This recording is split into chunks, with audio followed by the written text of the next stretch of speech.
Good evening everyone. Yes, इस week में 2 biology classes हैं हम लोगों का।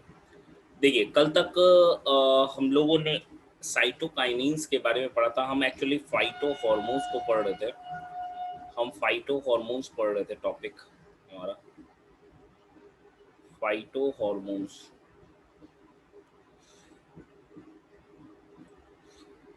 फाइटो हॉर्मोन्स की हम बात करें तो एक्चुअली फाइटो हॉर्मोन्स में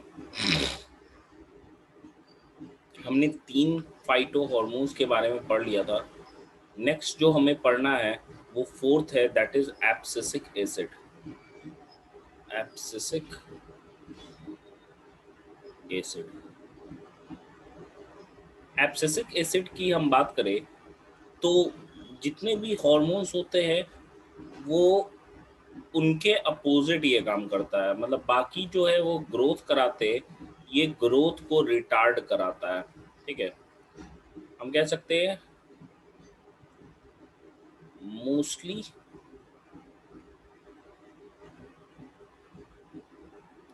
वर्क्स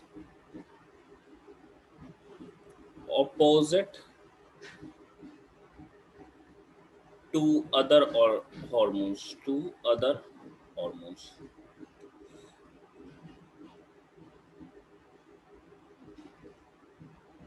कैसे ये करता है? तो ये एक्चुअली ग्रोथ को रिटार्ड करता है। Inhibit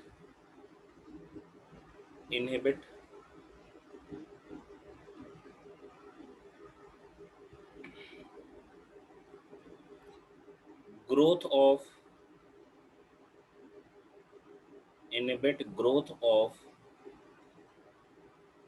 plant parts plant parts inhibit growth of plant parts। इसके रहने से जब ये सिक्रीट होता है तो जो भी ऑर्गन्स प्रेजेंट होते हैं वो बुढ़ापा उनका आने लगता है। प्रोमोट सेनेसेंस ऑफ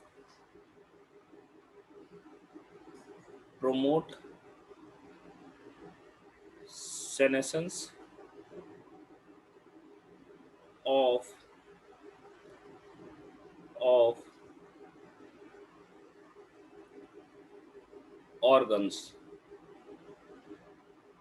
जैसे लीव्स हो गया, such as leaves,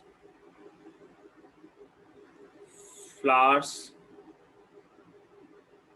and fruits. Senescence कहने का मतलब बुढ़ापा होता है कि वो झड़ना स्टार्ट कर देंगे। मतलब एंड साइटोकाइनिन रोक रहा है। प्लांट का एज प्लस कोई पार्ट का एज, हम कह सकते हैं कोई पार्ट को डिटैच होना है तो। नेक्स्ट देखो, एब्सिसिक एसिड और करता क्या है?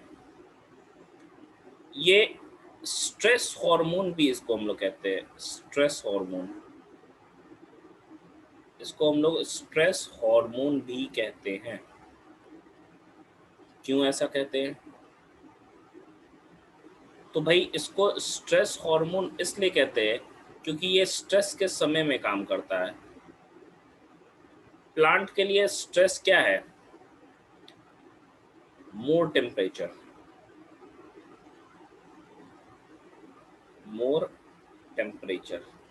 जब टेम्परेचर ज़्यादा बढ़ता है तो यही एब्सिसिक एसिड क्या करता है?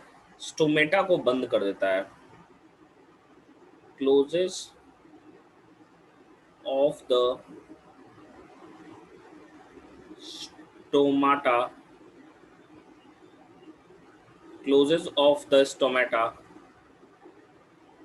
and decreases the rate of transpiration decreases the rate of transpiration।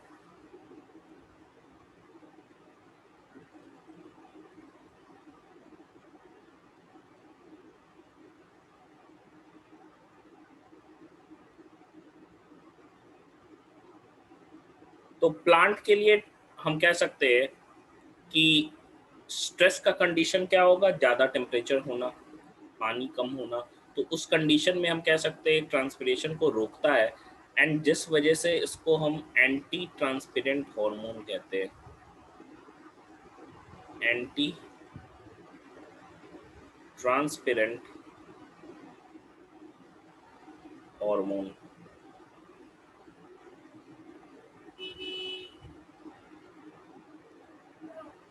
Anti transparent hormone लिखे दो।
हो गया, सारे लोगों का हो गया।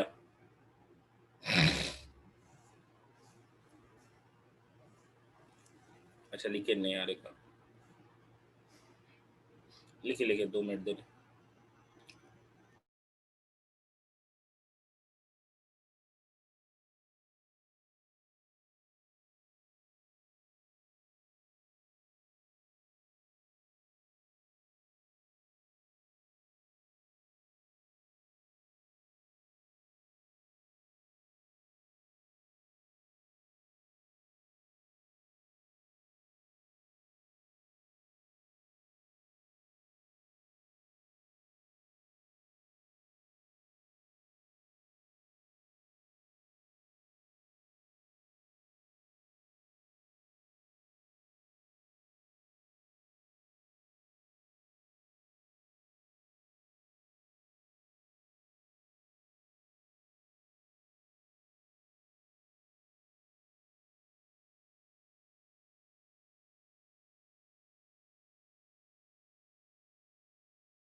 चलिए, देखिए, तो यहाँ तक हमने देख लिया। नेक्स्ट जो हार्मोन पढ़ना है, जो कि लास्ट हमारा हार्मोन है, ये जो हार्मोन है इसको हम इथाइलीन कहते हैं।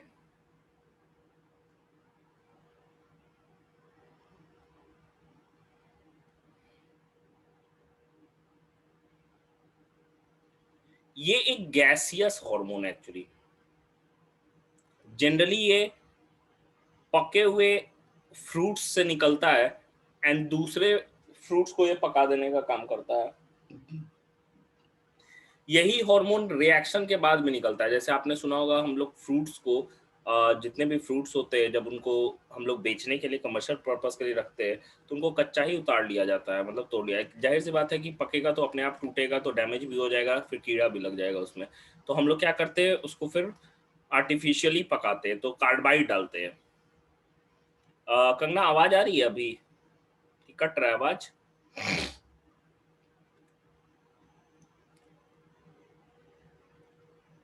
ठीक है। तो देखिए, ये जो गैसियस हार्मोन है, ये एक तरह का रिएक्शन के बाद प्रोड्यूस होता है। नॉर्मली ये पके हुए फ्रूट से ही प्रोड्यूस होता है, लेकिन इसको आर्टिफिशियल भी, जैसे आपने सुना होगा, हम लोग कार्बाइड में रखते हैं। तो कार्बाइड एक्चुअली क्या होता है कि इथाइलिन का ही प्रोडक्शन करता है, एंड इस इथाइलिन के कारण जो फ्रूट्स है वो पकना स्टार्ट करते हैं। एक फ्रूट पकेगा, वो खुद भी पकने के बाद इथाइलिन रिलीज करेगा। तुम ये चीज गौर करना, जिस समय एक कच्चे आम को तुम स्मेल करके देखो, एक पके हुए आम को स्मेल करके देखो, तो उस जिस समय आम पकना स्टार्ट करता है, बहुत हम कह सकते हैं कि स्मेल उसके पेड़ों के पास हमको देखने को मिलता है या स्मेल आता है। It is because of ethylene, ethylene के चलते होता है वो चीज। तो हम लोग यहाँ पे देख क्या रहे हैं भाई, कि इथाइलिन सबसे पहले ये एक गैसियस हार्मोन है।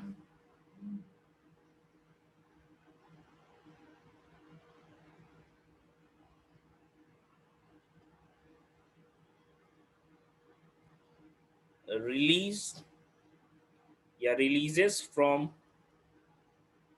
ripening fruits, ripening fruits and are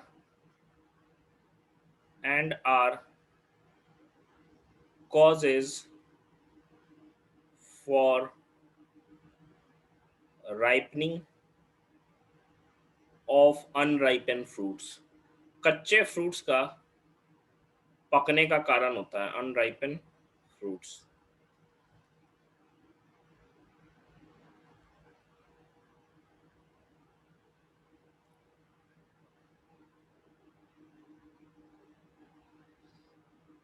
नहीं, इथाइलिन फ्रूट का स्मेल नहीं होता है।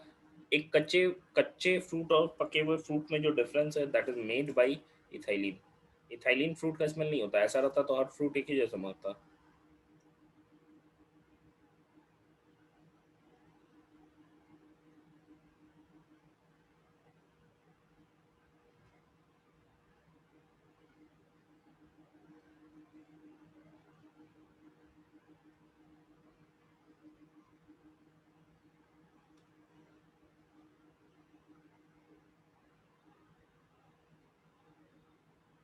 देखिए, मैं कह रहा हूँ कि जिस समय पकता है, पकने के दौरान क्या होता है कि इथाइलिन निकलता है पकने के दौरान। एंड हम कह सकते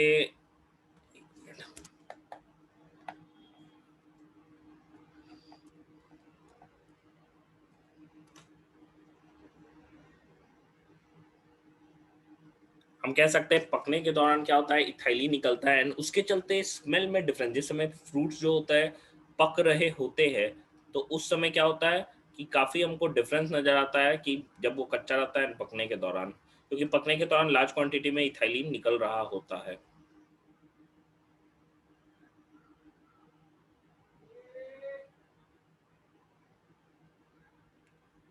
यस, सभी फ्रूट्स में निकलता है इथाइलिन जब वो पक रहे होते हैं तो।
हाँ, इस बारे में इतना ही लिखना है।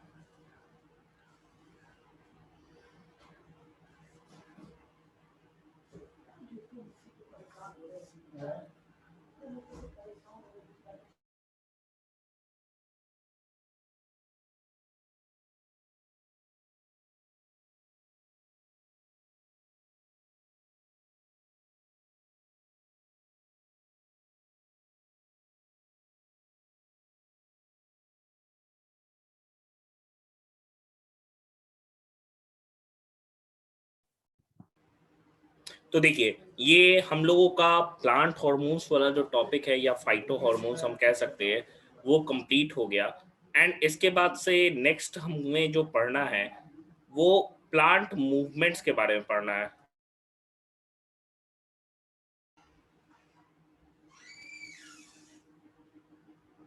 तो नेक्स्ट टॉपिक दे दीजिएगा, सेकंड जो है हमारा वो है प्लांट मूवमेंट्स।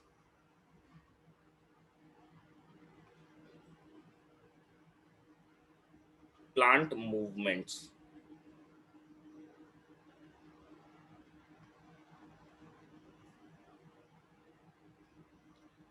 देखो प्लांट मूवमेंट्स की हम अगर बात कर रहे हैं, ठीक है, तो यहाँ पे हमको देखने को क्या मिल रहा है। हाँ दिव्यांशु, कहूत करवाएंगे आज। आज कहूत थोड़ा सा पढ़ लेते हैं प्लांट मूवमेंट्स, फिर करवाते हैं। प्लांट मूवमेंट में सबसे पहला जो टर्म है हमें वो आएगा स्टिमुलस। स्टिमुलस से हम क्या समझते हैं? तो भाई स्टिमुलस कहते किसको है? तो मैंने बताया था कोई भी फिजिकल, केमिकल या बायोलॉजिकल सब्सटेंस अगर किसी ऑर्गेनिज्म में किसी भी तरह का कोई रिस्पॉन्स को क्रिएट करते हैं, तो दैट फिजिकल, केमिकल या biological substance is known as stimulus for that organism. ठीक है, तो हम कह सकते हैं इसको एनी फिजिकल,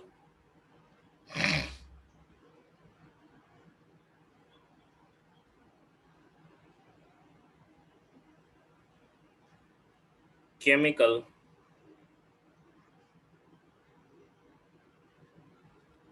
और biological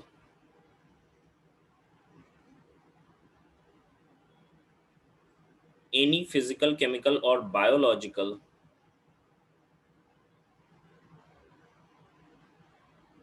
substance which creates a respond in an in a sorry which creates a response होगा, response in an organism,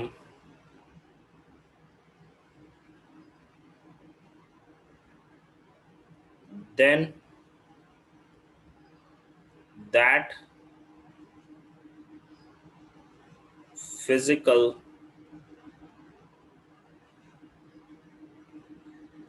chemical or biological biological substance substance is said to be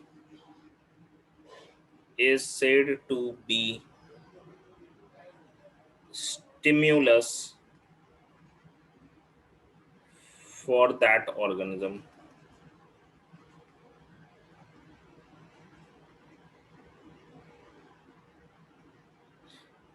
जैसे मान लो कि हम sudden क्या होता है, एक तुम कमरे में जाओ, लाइट जला, तो लाइट का आना ये एक फिजिकल चेंज है ना, लाइट ग्लो किया है, फिजिक्स है, फिजिकल चेंज है। तो ये क्या है, फिजिकल चेंज होने के कारण हम कह सकते हैं हमारे आईज के जो कोन सेल्स है वो एक्टिवेट हो जा रहे हैं, यानी कि वो लाइट का प्रेजेंस हमारे लिए एक तरह का क्या हो गया, स्टिमुलस हो गया, क्योंकि हमारे बॉडी में एक सेंसेशन को क्रिएट किया वो।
हो गया। चलिए, तो देखिए यही स्टिमुलस के बेसिस पे हम कह सकते हैं कि डायरेक्शनल या नॉन डायरेक्शनल। तो हम कह सकते हैं on the basis of direction,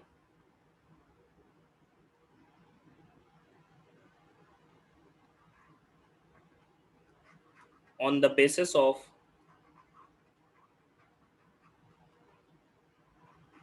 direction of movement of plant in presence of stimulus, in presence of stimulus,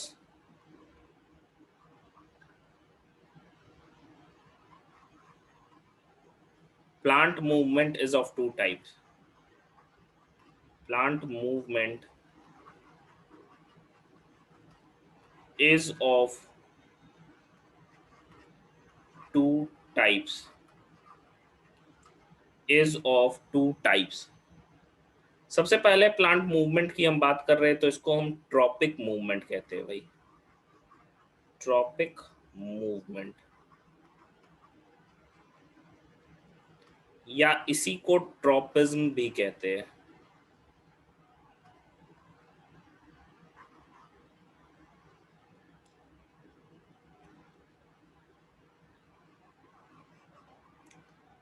tropism, इसी को हम लोग ट्रॉपिज्म भी कहते हैं।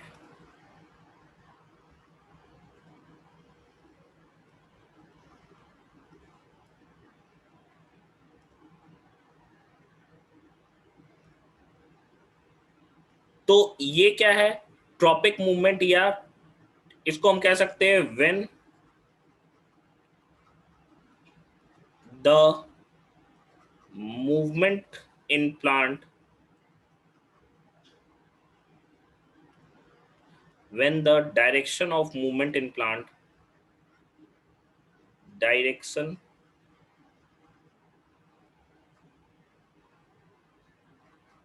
of movement in plant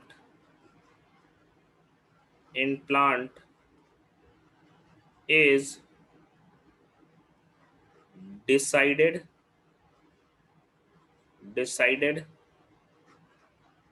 by the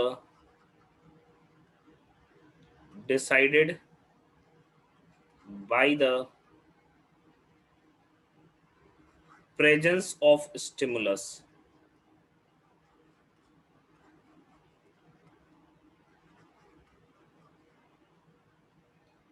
तो इस तरह के मूवमेंट को हम ट्रॉपिक मूवमेंट कहते हैं, ठीक है, या इसी को हम डायरेक्शनल मूवमेंट भी एक्चुअली कह सकते हैं, इसी को हम डायरेक्शनल मूवमेंट भी कहते हैं।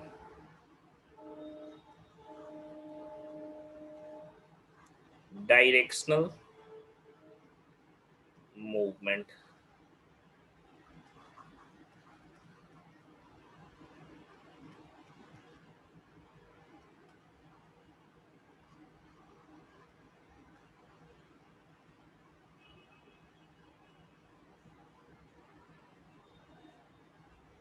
देखिए तो एक्चुअली क्या है डायरेक्शनल मूवमेंट कहने का मतलब क्या हुआ, मान लो कि हम कह रहे हैं कि ये हमारा ऑर्गेनिज्म है, ठीक है, अब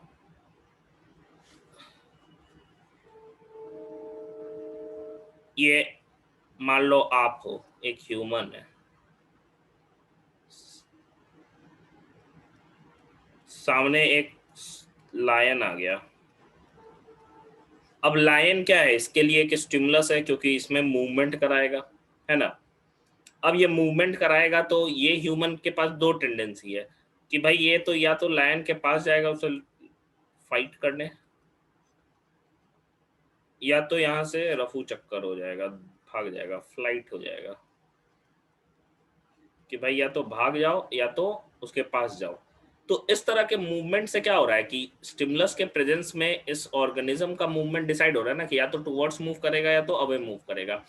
टुवर्ड्स मूव करता है स्टिमुलस के तो उसको पॉजिटिव ट्रॉपिज्म हम लोग कहते हैं, एंड अवे मूव करता है तो उसको निगेटिव ट्रॉपिज्म हम लोग कहते हैं। ठीक है, तो दो तरह का मूवमेंट होता है, एक तो पॉजिटिव ट्रॉपिक मूवमेंट, दूसरा होता है निगेटिव ट्रॉपिक मूवमेंट। अगर टुवर्ड्स मूव कर रहा है तो पॉजिटिव होगा, दूर भागेगा तो निगेटिव होगा।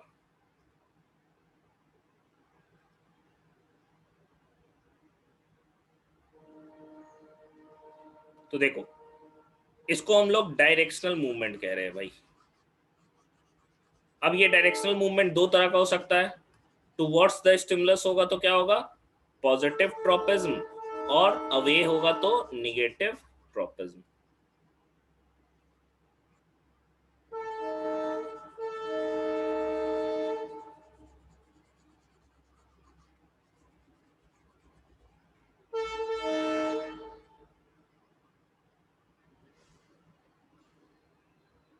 तो ये दो तरह का हो गया भाई। एक को हम कह रहे हैं पॉजिटिव ट्रॉपिज्म, दूसरे को कह रहे हैं निगेटिव ट्रॉपिज्म। ठीक है, पॉजिटिव ट्रॉपिज्म मतलब क्या होगा, टुवार्ड्स स्टिमुलस होगा, टुवार्ड्स स्टिमुलस,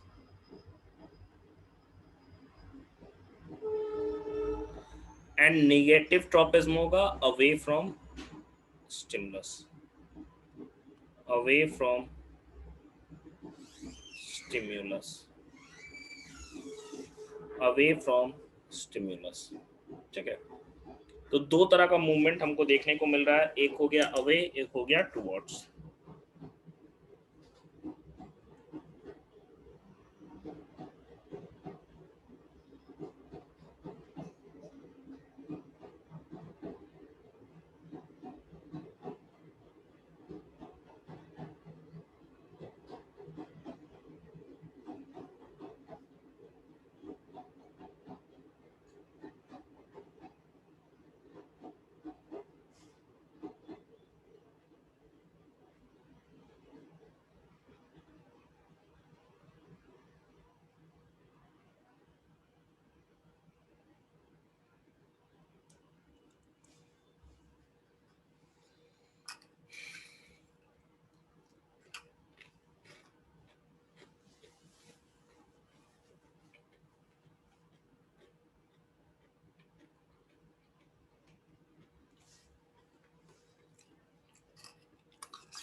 देखो, तो हमको पढ़ना है टाइप ऑफ ट्रॉपिक मूवमेंट।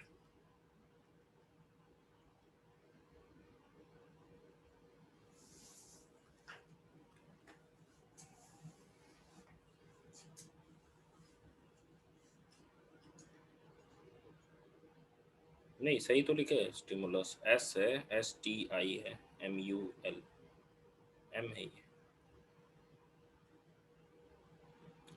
देखो, हमको नेक्स्ट पढ़ना है type of tropic movement, type of tropic movement.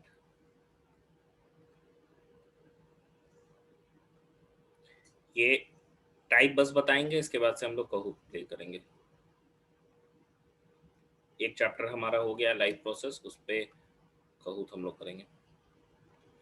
Type of tropic movement की बात करें तो एक तरफ हम टाइप लिखते हैं, तो एक्चुअली जो टाइप है ना, ये स्टिमुलस के टाइप पे डिपेंड करता है, depend upon type of stimulus.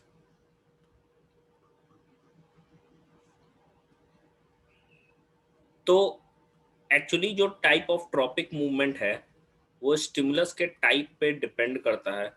Stimulus अगर वाटर है तो वाटर के लिए हम लोग वर्ड जो है वो क्या यूज करते हैं, हाइड्रो। तो इसको हम हाइड्रोट्रोपिज्म कहते हैं, हाइड्रोट्रोपिज्म।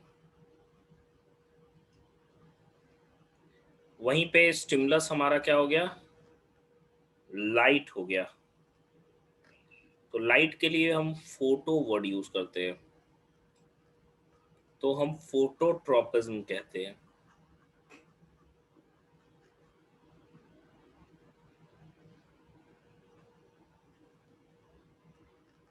फिर लाइट की, वाटर, वाटर के बाद हो गया अर्थ, या हम इसी को सॉइल भी कह सकते हैं।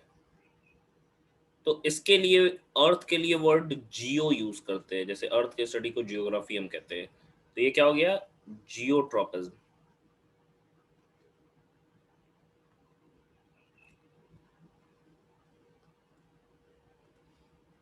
नेक्स्ट देखो, अर्थ के बाद क्या हो गया, कुछ मान लो केमिकल सब्सटेंस है, केमिकल सब्सटेंस।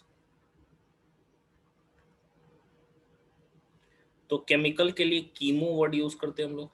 ये क्या हो गया, कीमोट्रोपिज्म।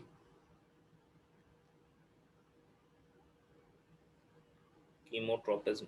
एंड लास्टली जो है वो है टच। टच के लिए वर्ड हम थिग्मो यूज करते हैं, थिग्मोट्रोपिज्म। तो यही 5 तरह का हमको ट्रॉपिक मूवमेंट पढ़ना है।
यस।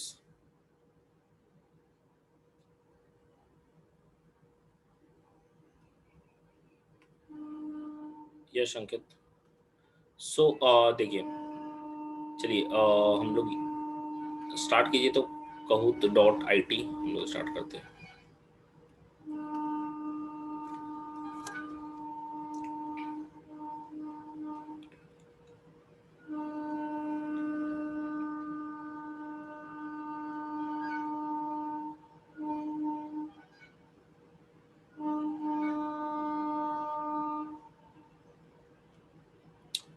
अच्छा, एक बार उसको फिर से ओपन करके देखिए।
चलिए, बोर्ड कंबाइंड हम लोग करते हैं, 21 क्वेश्चंस का है ये।